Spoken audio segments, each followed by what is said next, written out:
Hey guys, Drifter here. Team Jade invited me to play the Delta Force open beta early, and it was nothing short of fantastic. All of the gameplay that you're going to see today is from the Delta Force open beta on PC, running in maximum settings in 1440p, and you can watch in 1440 on YouTube as well. There's going to be a lot of positives in this review, but I've got some gameplay criticisms as well, and we should probably start off this review with a question like, what is Delta Force? Delta Force is a military-themed first-person shooter video game. It has a battlefield-like mode, a campaign, and a really good extraction mode. It's made by Team Jade, which is a branch of the Timmy Studio group that is best known for developing Call of Duty Mobile. Call of Duty fans love COD Mobile and have consistently liked it better than the main game for years, so that is a really strong credit to add to Delta Force. It's coming to PC, console, and mobile with crossplay on all systems to the best of my knowledge. Full release is going to be in Q1 2025. It's free to play, but will have cosmetics and battle passes. And the mode you're going to see the most gameplay of today is their battlefield-like mode, or their 64 players duke it out like giant armies in tiny trenches mode, known as Warfare. I don't have any campaign footage yet, but I do have a little bit of footage of some of the extraction maps as well, which, to briefly touch on, I don't even like extraction modes, but the extraction mode in Delta Force Hawk Ops is actually pretty good. I think you're going to get to see gameplay of every single weapon class today: snipers, burst rifles, shotguns, SMGs, pistols, a little bit of everything, even light machine guns, but it's mostly going to be SMGs. Oh, and every operator has their own set of abilities and gear, so there's a little bit of a hero shooter element going on. And without any further ado, let's move into the positives of this review. First up, the gunplay is fantastic. That was true on the original alpha, and it's true here. It feels really good to use the guns in this game. They feel acceptably realistic, but not annoyingly so, and somewhere between Battlefield and Call of Duty in a good way. Probably a little bit closer to Battlefield, but if you've played Call of Duty Warzone, so you're used to leading your shots and bullet drop and stuff like that, it'll feel very familiar. When I have legitimate gunfights in this game, which is the majority of the time, and I lose that gunfight, it doesn't often feel like I've been cheated. It usually feels like that guy just had way better aim than me, or perhaps a weapon better suited for that particular engagement. I tried every single weapon class, and they all feel distinct in a good way. SMGs do the job an SMG should do. Shotguns work how shotguns should work. Snipers go all the way across the map. Assault rifles are in the middle. LMGs are heavy, but they lay down a lot of suppressing fire. You know, SMG is probably best for my medic as I run around and res people. It all balances pretty well. The gunplay feels really nice. And I think that Team Jade did a fantastic job at bringing realistic weapons to the game, so much so that the team frequently visited gun ranges in real life to fire these real weapons to get inspiration. And the gunshots that you hear in the game are actually just recorded gunshots. They built an outdoor recording setup and recorded military experts firing all of these weapons in different configurations. So all the gunshots you hear are real, albeit probably scaled down in volume. And to the best of my knowledge, all the guns in the game are real. Most of them use their real-world names. I don't have footage of this because I didn't think to record it, but the degree of weapon customization is extreme. You can end up with like 20 attachments on your gun, so much so that if I take something like a standard AR-15 and I put a different barrel on it, and that barrel has a different platform or amount of rails, adding new rails and a new barrel to the weapons platform will unlock an entire tree of attachments that were previously hidden. And if you do the opposite and you take a gun that has a bunch of attachments and you put like a super tiny barrel on it, you actually lose barrel attachments. That's a very granular level of detail that I can appreciate. And there's even sub-attachments, like you can put on a stock and then you can pick 4 different stock pads. Or you can put on, let's say, like an optic or a muzzle brake or something like that. And then you can try to calibrate it to really min-max stats in a very good way. It was very fun. The weapons look great in game too. When I inspect them, they look really good. I love that the inspection isn't great for making YouTube thumbnails, but it is great to see like how a soldier would do to check to see that a round is chambered or something like that. The base gameplay hasn't changed a lot from alpha. It's still really good. The operator abilities are not annoying yet, with one singular exception that we'll talk about in the criticism section, which is the smoke grenades, and that's why you're going to see so much gameplay today of me running through the smoke. I didn't really like that, but everything else made sense. Everything else was pretty chill. I didn't feel cheesed or cheated or annoyed by the operator abilities. And I do like that most of the operator abilities allow you to provide stuff for your team in person and at long ranges. For example, when we were playing, J-Hub was on the sniper class most of the time, which means J-Hub wasn't really like with us rushing and pushing through the trenches. However, J-Hub was very easily able to swap over to his scanning arrow, fling it where his teammates are to give us vision, then pull out the sniper rifle and immediately go back to work without having to reposition himself. You've probably already seen me do a whole bunch of medic healing. The assault guy basically just kills people. He runs really fast. There was even a moment where I was able to swap to engineer and use the rocket launcher to help take down one particularly annoying tank. And I think that the gunplay and ability play blend together really well and make a game that plays a lot like Battlefield. And I know that developers probably hate to be compared to other games, but I mean that in the best way possible. I mean, they said, you know what, I see Battlefield, we can do better. Let's just do better than Battlefield, and that's kind of what they went for. The optimization for PC has been excellent so far. I'm currently playing or capturing gameplay on an RTX 4090, just absolute monster build with maximum settings, so of course the video looks beautiful here. However, I was previously playing the alpha on a 3070 Ti. And an old i7 processor. So I had an old i7 and a 3070 Ti, and I was still able to get it at 1440p, 144 hertz, medium settings, while triple encoding 3 different video streams all on the same computer, just output to 3 different platforms. That's an incredible load on your GPU, and the game still performed really well. It didn't even lose very much frame rate. It would dip down from like 140 to like 110 sometimes. Woohoo! But without doing all of that, it just cranks frames fantastically. It's extremely impressive to me, and I can already tell that the beta is even better optimized than the alpha, which is a perfect segue for us to talk about graphics.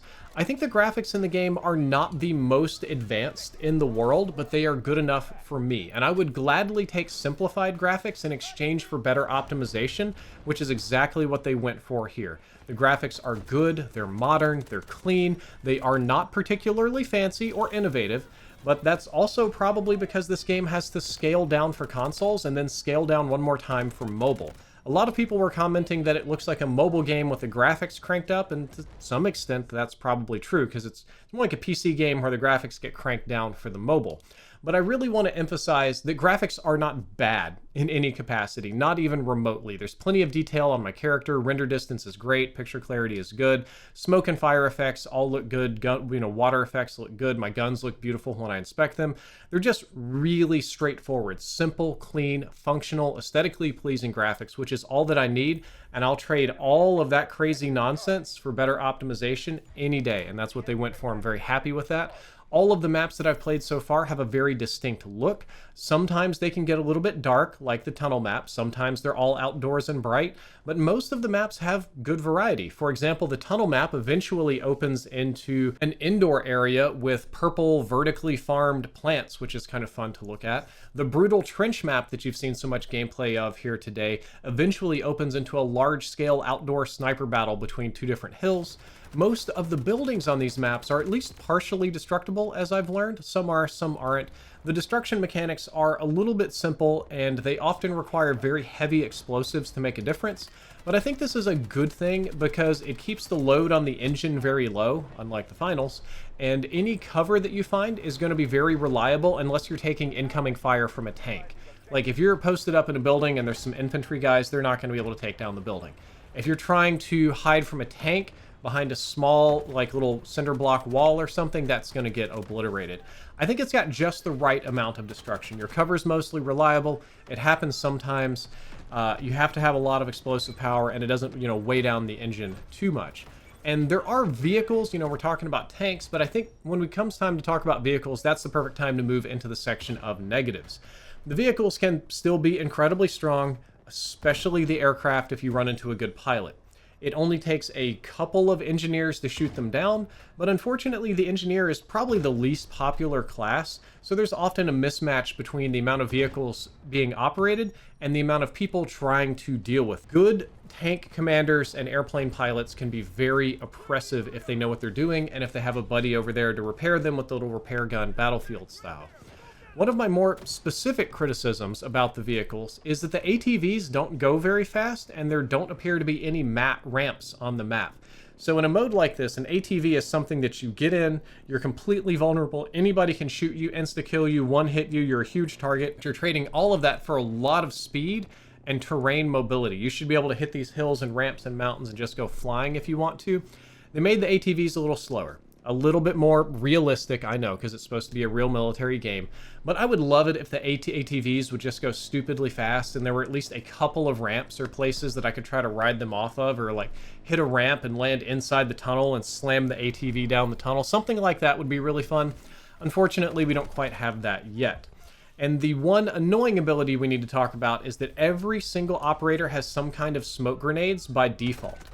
They can be little drone grenades that you throw, wrist-fired grenades, just ones you just throw with your hand. They've all got them. This is absolutely essential to the extraction mode, and I recognize how important it is to the battlefield mode as well, because some choke points would be absolutely impossible to push through without smoke grenades. However, having every operator have a smoke grenade by default means that map visibility can get very low. There's just smokes everywhere you look. Enemies are throwing them all over the place. Teammates are throwing them all over the place. I couldn't tell you how many times I got blinded by my own teammates while trying to just push into the objective. I'm like trying desperately to fight through people, and my own teammates are just drowning me in smoke until I'm bumping into walls like an absolute moron.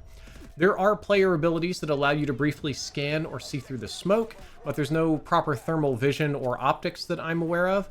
And the issue here is just that I don't want to play smoke warfare. I need a little break from that sometimes, and I think it could be easily remedied by things such as adding a post-death cooldown timer to the smoke grenades like you would the main ability, changing smokes from a full blockage to a varying opacity levels depending on how many there are, or even just reducing the overall size of them for certain characters. And I want to really reiterate, in case Team Jade actually watches this, that I understand why you got smoke grenades. I understand why they're important, and I want them in the game. Otherwise, it's going to get unplayable. But I think they're a little too crazy right now. I think we can scale the smokes back a little bit. And there are two gameplay flaws with the advanced movement system as well. The first one is that the game does have a knee slide mechanic, like old Call of Duty, so we can like knee slide a couple of feet. You know, I try to do it a lot with the shotgun and the SMG, but it's not super consistent. Sometimes I go to slide and my soldier does what I want him to do. Sometimes I go to slide and he just crouches. I don't know exactly what's wrong with that, but it wasn't as smooth as I'd hoped. And I also found that the mantling was a little bit weird, because mantling objects was a double tap on the jump key instead of a single. So if you see gameplay of me in this of just walking into walls or just jumping at a small ledge, it's because what I'm doing is I'm walking up to the ledge and hitting spacebar to grab and climb, like most modern games are doing. And instead what you're supposed to do is double tap. You have to tap once to jump and then tap again to grab to climb. And there's nothing inherently wrong with having a distinction between the two. It's okay to have that mechanic, but it's counterintuitive to what other games are doing. So people like me are going to go in there and try to hit this jump button to climb, and it's not going to do it. And they're not going to know that they have to double tap. They're just going to think sometimes it works and sometimes it doesn't. Delta Force has several flaws that are directly relevant to the battlefield mode, as in these are the same flaws that Battlefield has. It can be completely random and chaotic. It can be impossibly clustered. Your teammates will absolutely waste their abilities at the worst possible time. And the biggest one of all is that enemies can spawn all over you because of the team spawns. So if you break into the enemy base, you know, you can go sit in the corner and let your teammates spawn on you and funnel in. But enemies can do the same thing. And the engine will allow them to spawn in extremely close spaces, so much so that sometimes they're able to just pop in and shoot me immediately. So you're also going to have to deal with getting shot immediately after being revived. And that's just the nature of how clustery these battlefield-like modes are. The warfare mode is what they call it. To allow that mechanic, which is popular and people understand and people like it, also means that some people are going to abuse it, and sometimes you're going to get cheesed by it. It kind of happens. And I have mixed feelings about allowing enemies to take back objectives after a certain amount of time, because sometimes on a 2-point capture map, it just means you're kind of flipping back and forth between capturing one point and not the other, and then the enemy takes it back and it's back and forth, and you're just trading ownership of these points and not really advancing the gameplay. We have some unknown concerns, some things that I don't think anybody except maybe Team Jade would have the answers about, which is firstly, we have no idea how this game is going to monetize, and if the developers are going to keep it fair. Now, they did send out some press information saying that they plan to monetize the game with cosmetics and with battle passes, which is sort of the standard thing that is out there in the world right now, and that's great.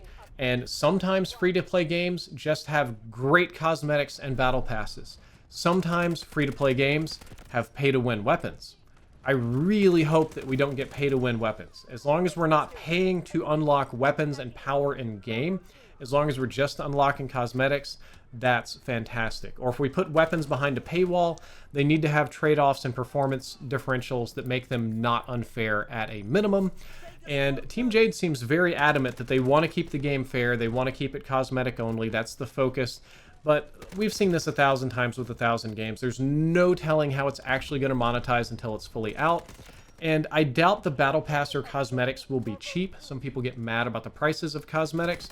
But I do feel that's a very fair system because people can buy skins or not if they want to. You don't have to. It's just purely optional. There's some other concerns, such as we haven't seen the console version yet. We don't know if they've made a good console support. We don't know if controller support is good. We don't know how any of that's looking.